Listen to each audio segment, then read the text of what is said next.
hold themselves about as if they are ministers. That is unlawful, that is illegal, that is unconstitutional. As we speak today, there is no minister in Ghana. Go and read the succinct ruling in J. Mensah versus Attorney General, 1997 Supreme Court ruling. Their mandate have lapsed. Until they are nominated, go through vetting, prior approval of Parliament, they cannot hold themselves out as ministers.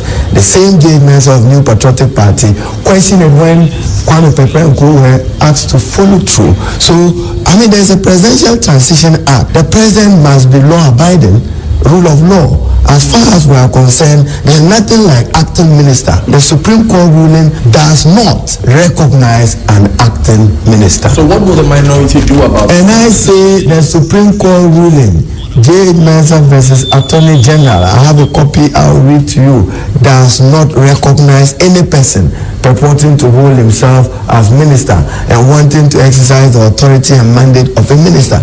Their time have lapsed. That is why it's interesting.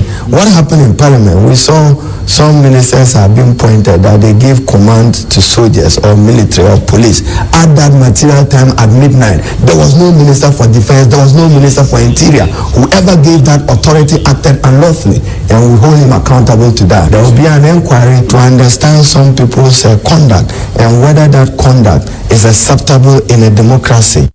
Hey, the one can say etiamra obiara ntwin kase o ye minister say answer we betumi ayo swafo e wo ban Ghana mu aswa Ghana no this ye gi no eboni din edini kan emo call Parliament ema vetting committee or appointment committee wo mo edoso no a said the aboa preko de so adon sade jaso no che ne sade no o mo de wa to ja ne so bi adanda wa hwe say ha o ye let just o kire o sade levels this ye o say